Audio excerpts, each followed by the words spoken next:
Hey guys, welcome to Cricket Fanatics Magazine. And today we're going to be talking a little bit about some of the South Africans in the IPL. As the IPL is starting tomorrow, the first game kicks off tomorrow, and then we have like a 3 month period of just T20 cricket. I don't know how I'm going to feel personally about it after that is complete. I'm already starting to get a bit sick of T20 cricket in general. We've seen so much of it over the last 6 months or so, and it is getting quite tiring in a way. I think these double World Cups, one almost every second year or every year, it makes it even more compressed and more congested, the schedule when it comes to T20 cricket. So many domestic cricket competitions around the world. We have two South African domestic competitions, one SA 20 and one being the CSA T20 Challenge. Then on top of that, the Africa T20 Cup. We've got the T20 World Cup. We've got the IPL. We've got other leagues as well: PSL, Caribbean Premier League, the Bangladesh Premier League. There's so many. I can just continue rattling those names off. So I don't know when it's going to get to that level when I start getting T20 cricket fatigue. But I do think that I'm starting to feel it a little bit. But it's important that we speak about this today, particularly the South African players in the IPL.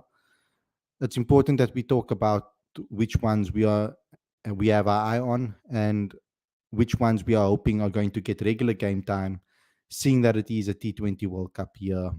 So that's what today's show is going to be about. I'll also give a quick update as well on the CSA T20 Challenge and what has taken place over the last couple of days in the tournament. So those are the topics that we are going to speak about on today's show. So please, before we get going, to subscribe to the channel and click that notification bell for all future videos. We are on the route to another milestone, so please help us get there quickly by clicking on the subscribe button, etc. I'd also like you guys to please subscribe to Cricket Fanatics Magazine monthly. Every issue is 100% free, straight to your inbox every month. Link is on the screen as well as in the description as well. So please go and do so too.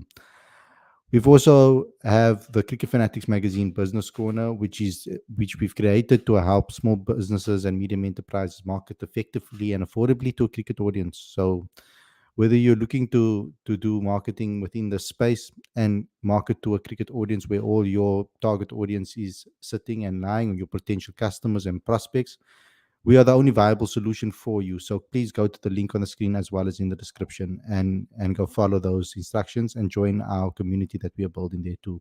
So without further ado, let's get straight into today's video and let's discuss the South African players that will be in IPL 2024.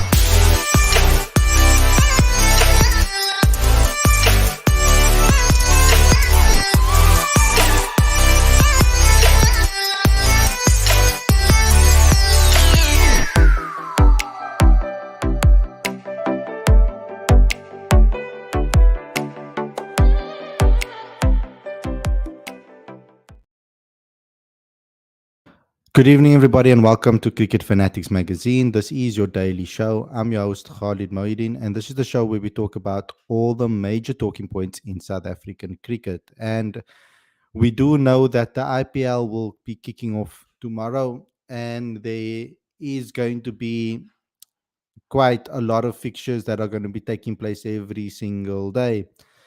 Tomorrow's the first game, the opening game between Chennai Super Kings and Royal Challengers Bangalore. From a South African perspective, it starts at 4:30 in the afternoon for South Africa.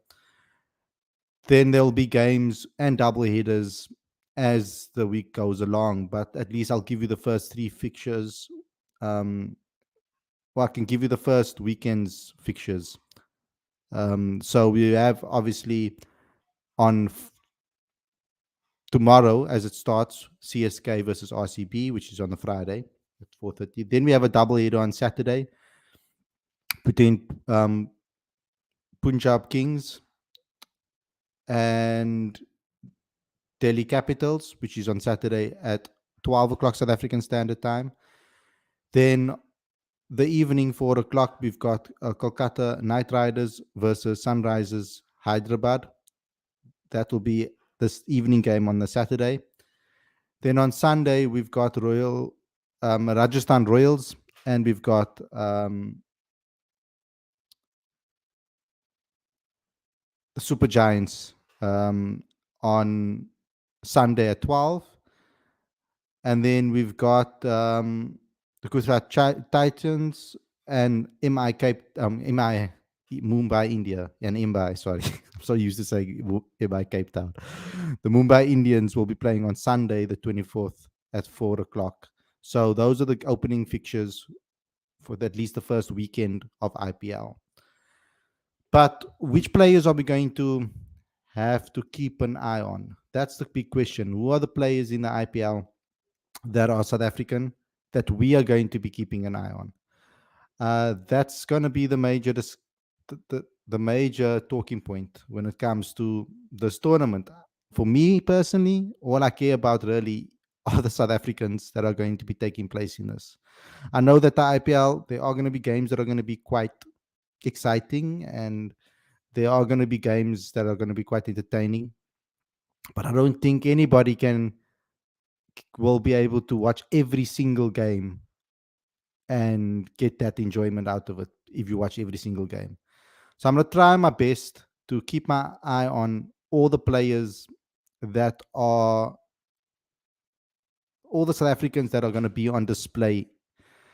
For the first time, I think ever, South Africans are basically in every single team. We've got David Miller in the Gujarat Titans. We've got Faf du Plessis in Royal Challengers Bangalore. You've got Deva Brevis in Mumbai Indians. You've got Gerald Coetzee in Mumbai Indians. You've got Kwena Maphaka in Mumbai Indians. So that's already 3 teams represented. Then you've got the Delhi Capitals. Anrich Nokia and Lungi Ngidi are part of the Delhi Capitals, as well as Tristan Stubbs. Then you've got the Rajasthan Royals, which is Donovan Ferreira and Nandre Berger. Then you've got the Punjab Kings, which has Kagiso Rabada, as well. Yeah, just Kagiso Rabada, as well as Riley Rousseau. And then you've got Aiden Markram, part of Sunrisers Hyderabad, Heinrich Klaassen, part of Sunrisers Hyderabad, and Marco Jansen, part of Sunrisers Hyderabad. And then representing the Lucknow Super Giants, you've got Quinton de Kock. So we have South Africans in every single team in the IPL this season, which is something that I think, is quite rare to have. So that is something that I think is quite interesting to actually highlight that. So there are some excellent players. So obviously the players that were retained were David Miller, Faf du Plessis, Deva Brevis, Anrich Nokia, Lungi Ngidi, Donovan Ferreira, Kagiso Rabada, Aiden Markram, Heinrich Klaassen, Marco Jansen, and Quinton de Kock. And the South Africans that were bought in this IPL auction were Gerald Coetzee, Tristan Stubbs, Riley Rousseau, Nandre Berger, and then of course Kwena Maphaka has been brought into the Mumbai Indians setup as well. So who are we going to have our eye on? So this is all going to be dependable, for me personally, probably on, this is going to be dependable obviously on game time. Which players are going to get the game time that we expect? I think that's how we're going to have to look at this particular tournament. Now, we know that David Miller, Faf, Andrich, now Lungi is not going to be available. He's already been ruled out of the tournament. But I wanted to put all the South Africans that were bought this season. We know KG, Aiden, Heinrich, Marco, Quinton are probably definite starters for their IPL sides. Now, it's going to be interesting to see how these teams are going to juggle their overseas players, because they're, like, for example, Sunrisers Hyderabad are very South African heavy. They've got Aiden, Heinrich, and Marco. All 3 of those players are in very good form, and all 3 of them have just won the SA 20 recently, so they're coming off a trophy win. Not all 3 of them, sorry, only Aiden and Marco, sorry. Heinrich Klaassen obviously coming off a final. So we're sitting with a situation where there are a hell of a lot of players on form in that Sunrisers Hyderabad team from a South African perspective. So how they're going to fit them all in is going to be the question. Quinton de Kock seems to be, for me, definite starter for the Super Giants. He hasn't necessarily been in the best of form for SA20 in the SA20 for the Durban Super Giants, but he's going to have to now step up in the IPL and show Rob Walter that he is serious about getting a spot in the T20 World Cup.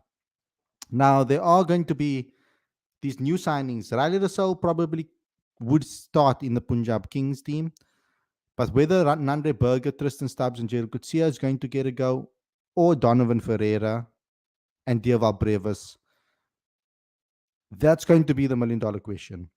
Whether they're going to be getting an opportunity or getting a chance to play and gain momentum for the T20 World Cup. That's going to be the major key talking point. This is where my only criticism lies with the IPL. Because they have so many teams, they have 8 teams, they are forced to have big squads because they play so many games on the trot. So having a squad is very important in case of injuries and in case of sickness and a whole lot of other stuff as well. So what ends up happening is South Africa has been quite a popular country where players get picked up in the CSA 20. In the IPL. And so what ends up happening is that these players sometimes get picked up in this tournament, but then sit on the bench and they don't get any game time. So there's been occasions where I've seen seasons where I've seen Handy Klaas not get any game time or hardly any game time in the IPL. Last season, Deval Brevis got absolutely nothing. We've had occasions where Marco Jansen has been left out of the team. There was an occasion last season when Gerald Coetzee never got really any game time. Tristan Stubbs barely got any game time. So where my concern lies is that there's a CSA T20 challenge happening at exactly the same time.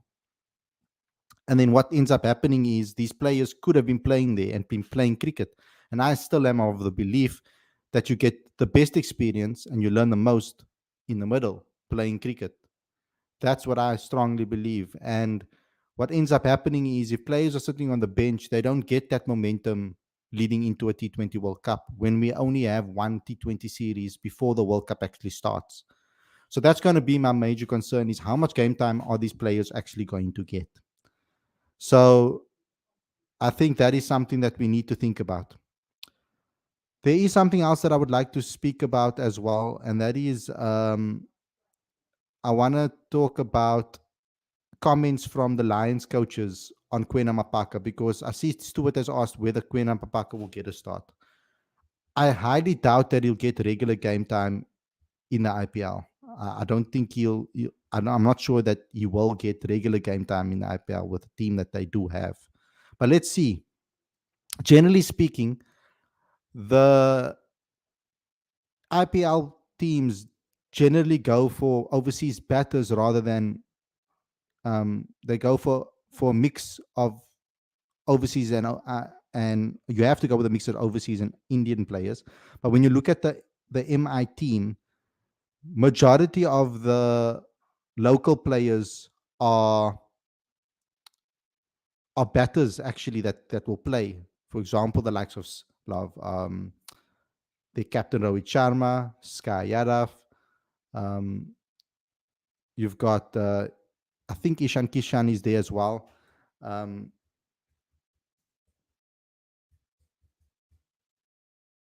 Give me the list of teams, because then you can get a quick understanding of like what the MI setup is, and then we can kind of have a look at how they could possibly set up. So they've got Rohit Sharma, they've got Sky Yadav, Ishan Kishan, like I just said. So they've got a top-heavy Indian setup of batters. You know what I'm saying? So they've got a lot of Indian batters. Tilak Varma's there, Ishan Kishan, Sky Yadav, Rohit Sharma, and then they've got the options of playing Deval Brevis, Tim David, and then they've also got Vinod there as well.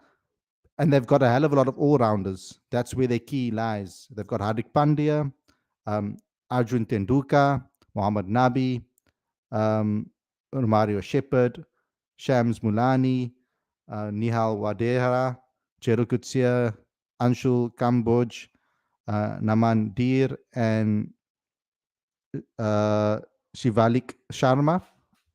But in the bowling department, they've only got two overseas bowlers, three overseas bowlers. While Dilshan Murashankar is out of the tournament now, and Maphaka has been replaced him. So they've got Jasprit Bumrah, they've got Kumar Singh, they've got Chawla or Piyush Chawla, and they've got Akash Madwal, and then they've got Bedendorf, and they've got Tushara as their overseas, and then Kwena Maphaka. And then Shreyas Gopal is also there. So the question is going to be about balance. We know that Bumrah is going to play. We know that the likes of Hardik Pandya is going to play. We know that Sky is going to play, Rohit Sharma is going to play, Kishan is going to play. So they have, and probably Varma as well. So they can really mix up their bowlers when it comes to the overseas players and their all-rounders. But what I want to read out to you is a quick, the quotes from Lions head coach Russell Domingo, as well as Lions bowling coach Alan Donald, and what they had to say about Maphaka. So Russell Domingo said, it's an incredible opportunity for Kwena to play with and against some of the players in the best players in the world, in the biggest tournament of the world. The whole Lions cricket ecosystem can be exceptionally proud of this pride member, a locally developed player who has come through the schooling system and has been well looked after by the coaching fraternity. He certainly will be missed in my particular team. He has done an amazing job for us, bowling up front, getting early wickets, and then also bowling really well at the death. He is a tough to replace, however, we certainly have the lads who can step up in Tsepo Mareke, as well as possibly an extra spinner in the mix in certain conditions, such as Junaid Dawood and Kaba Peter come into the equation. But it's a fantastic opportunity for Kwena at Mumbai Indians. He will be in good system there, good coaches around him, a winning franchise. So we certainly do wish him the very best. Then Alan Donald says, when I first saw KG Rabada, I thought to myself, wow, this guy really is cut out for the big stuff. You just know that a guy like that is built for the big show. The same can be said for Kwena. There is no doubt that his skill is exceptional, but the most impressive thing is his surety about not only himself, but about what he is going to do. I think a great example of that was the other night when he defended 11 off the super over and bowled intelligently. Backed his best ball, which is in the pressure situation, was the Yorker, and got the job done. I think that DP World Lions will miss him. No question. But his absence marks an opportunity for someone else to stand up. Kwena has the opportunity now to showcase his skills at the biggest tournament on the planet, and we all wish him well and want him to succeed. This kid has got a talent and the skill to play first up, and he's a sort of guy that will have you in the IPL at the and back him to be in your starting lineup. The experience he will gain by being surrounded by top players, coaches, and friends is unmatched, even just from being in the change rooms. We wish all our Pride members well in this IPL. So that's a quick update on what they had to say with regards to his performance, with his ability and what he can offer. Now, that's awesome from a skills perspective for us to understand. But I do have concerns about a youngster playing so much cricket, and now he's going to play in the IPL. If he gets a lot of game time, I just hope that they manage him correctly. Stuart says, you are right, Hardy, but it's also difficult for players to turn away from the financial power of the IPL, and that is going to be the trick. And I don't have an issue with them going to play IPL. I just hope that they manage themselves correctly, and that they focus on the learnings that they can pick up and implement those learnings into their game. They don't just go there, listen, but they soak up everything that has been taught and they bring it back and apply it into their game. Now, the financial power of the IPL is magnificent and it's massive. But I wish that there could be some, when certain situations like what are happening now currently, where the CSA T20 challenge is running simultaneously at the same simultaneously with the IPL, or in parallel with the IPL. I wish there could be a deal that was struck between the IPL and domestic cricket in South Africa, where they say, if you're not going to play, because I'm sure the IPL coaches have an idea of who they're going to play in their first couple of games, right? They have an idea of which players they want to start. And if they know for sure that there are certain players that are not going to get a gig, maybe in the first couple of games, then allow these players to play some cricket by playing CSA T20 challenge and then flying up once the tournament is done. So, because this tournament is very long, I think that could be a possible solution, but that's just me being very hopeful. I fully understand that it's the financial gains that they get from going and the experience and all of that. So I don't blame them either for going. I'm just looking for an ulterior motive, alternate motive. That's what I'm looking for. Actually, the word, an alternate way for us to be able to feed the South African system and help out the South African cricket system. DT says, "Hey, got a long time no see. I think KG is a definite starter. Nurki, I'm not so sure, especially considering that he has recently come off an injury. So knowing that, they'll probably rotate him. I don't think we would have this problem if there wasn't financial monopoly from one country when it comes to a league cricket. This is why I've always wondered why we don't move to using the same system they have in football. I know season changes will make it difficult, but it's a lot fairer for everyone. And that way, we won't have a situation where players have to play for three clubs at a time and risking injuries." What do you mean by this? The system they have in football? Are you talking about having a club, like one particular club, and then you play for that club, and then you play international cricket? Um, is that what you're talking about? Also, it's easy to do that in football because the club season is so long. It runs like for almost a year. So it's a lot easier for you to be able to play for one particular club for the entire season. The ICC can start federations for each continent, and those federations get their own sponsors. We'd have a lot more quality leagues, and it starts to bridge the gap between the top countries and the smaller countries. Just my 2 cents. That sounds like a very logical idea. Um, Having federations that get their own sponsors um, can possibly increase that and bridge the gap. But it's a lot tougher in cricket, I think, than in other sports. There are so many football teams, and every football team is its own little moneymaker and own little business.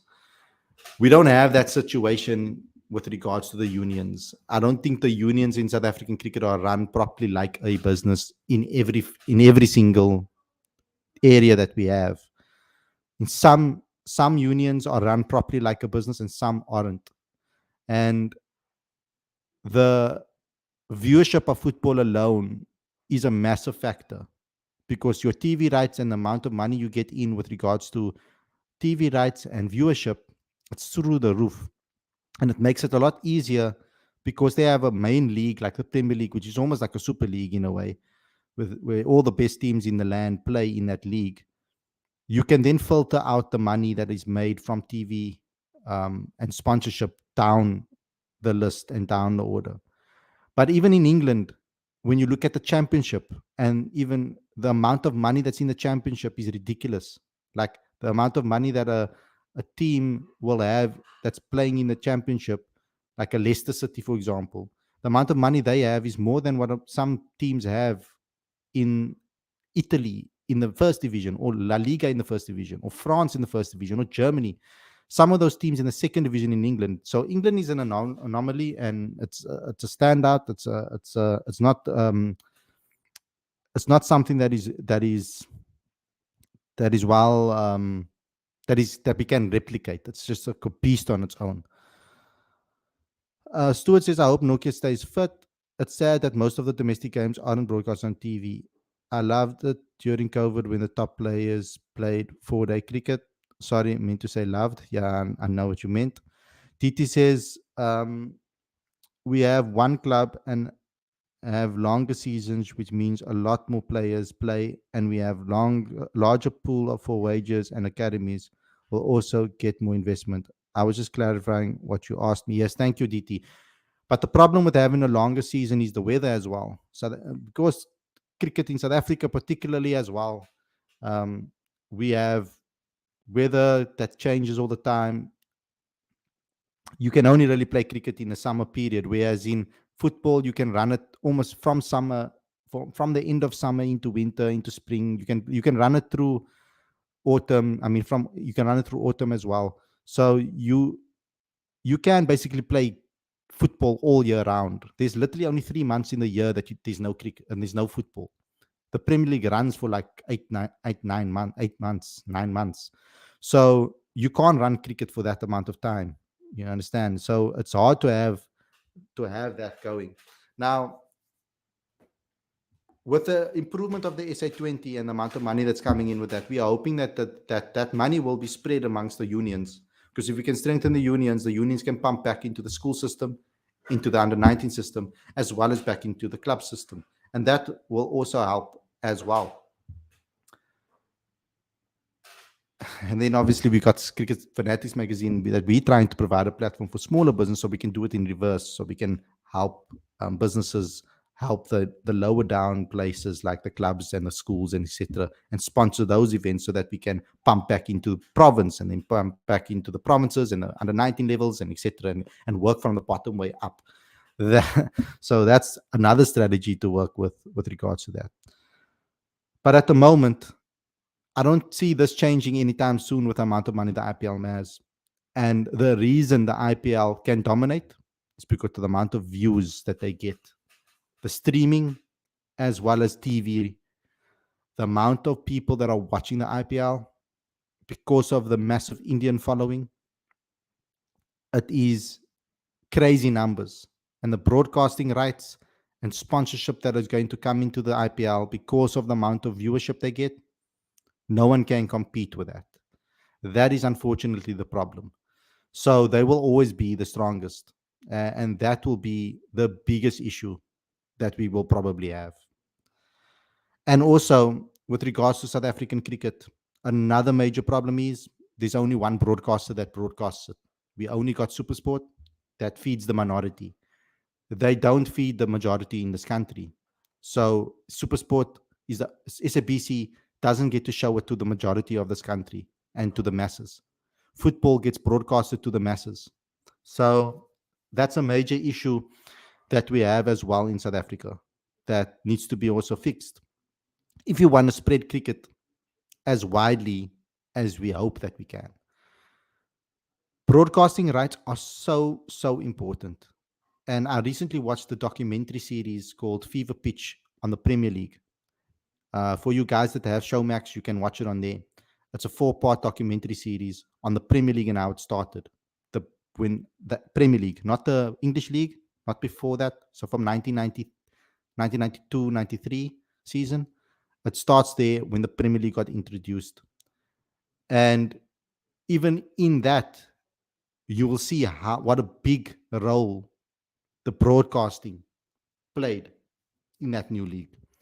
It's ultimately what it basically almost 80% of its revenue of the Premier League, or probably 70 to 80% of the revenue, came from the TV rights that they sold with Sky to be able to broadcast the Premier League to the masses in their country.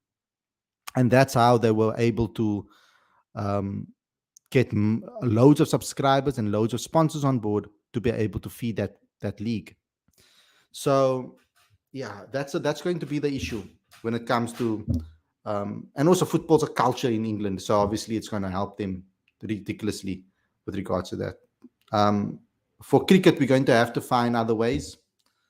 The mass media mindset for South African audience, I don't think that's the right way to go with cricket, because I don't think we get the numbers even close to making that worthwhile. So we're gonna have to find other ways, to market South African cricket to market South African cricket. We're trying to do our own, have our own input in that, in that section of cricket as well. But anyway, guys, thanks a lot for tuning in. Let me just give you another quick update. Sorry, I wanted to give you another quick update before I go, and that is just what happened in the CSA T20 challenge. There was a game yesterday. If I'm not, yep, there was a game yesterday where Bryce Parsons scored a century. He scored 102 of 48 deliveries, 8 fours and 7 sixes.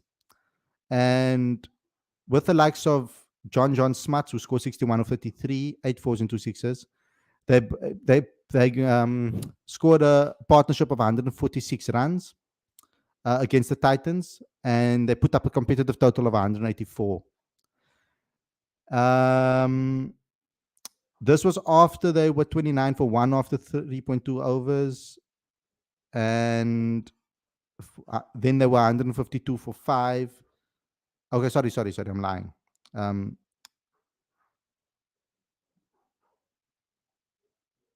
Following an early break with David Wiese, the match was eventually reduced to 14 overs in that match.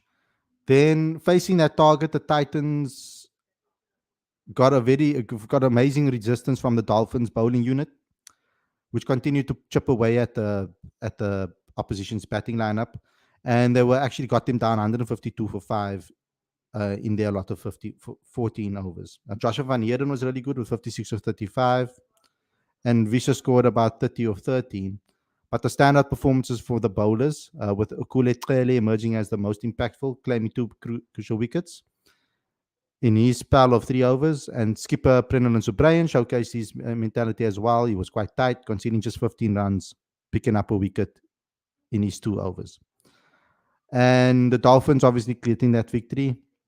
Then today we had excellent matches as well. We had the Western Province team take on the Dolphins. And the Western Province team take on the Warriors. What am I saying? Very tired, and it's almost eating time for me, guys. So it's getting towards the end of the show. Western Province only managed 149 for 7 in their 20 overs, and George Linder was the top scorer with 46 of 14 of 38 balls. And Onke and Yako got 26 of 28. Other than that, it was 20 of 14 from Tony, and that was all. And they only managed 149, which was supposed to be competitive. They were looking for around 150 odd. But the Warriors made light work of that total. Matthew Bretsky scored 53 or 42 balls. And Andile Mohakane scored 48 of 34 balls. And then Herman scored 31 of 23 balls to take them over the line. They scored 151 for 2 in 17.4 overs to claim an 8-wicket victory. And in the other game, we had Northwest Dragons beat the G-Bets Rocks. The Rocks struggling once again, only scoring 146 for 6 in the 20 overs. And it was really only Sean Ferrisco Adams that was the key in that match. He got a 50 of 39 balls, which is fantastic. Another underrated batter, all-rounder. Michael Pretorius took 4 for 14 in this match, and he needs to get a shout-out for that performance for Northwest. Then the Dragons' reply, Ruben Herman once again, 96 or 56 balls. This is now ridiculous. This is now 90, 100, and 96. He's in unbelievable form at the moment. He basically took the team over the line, 148 for 3, only getting some help from Vian Libber. With ball, there wasn't anybody from the Rocks that really took it to the team. But wow, Ruben Herman once again um, batting fantastically. Lorenzo says, once we move into the realms where our own players say no to the IPL, like Australian and England players do, only then will we be a force again. Smith talked a big game about the SA 20, so it's time for fruition now. We have to wait, though. It's going to take its time. And also, this Brevis Maphaka hype must stop. Let the guys apply their trade on the domestic scene. Who plays will Maphaka anyway take? Gerald, Nandre, Janssen, Lazard, and Otniel are ahead. I spoke about this yesterday on the show quite in depth. But anyway, guys, thanks a lot for tuning in. Hope you guys enjoyed the episode. Please subscribe to the channel and smash that like button. And I'll see you guys again for another daily show. Stay safe. Enjoy the rest of your evening.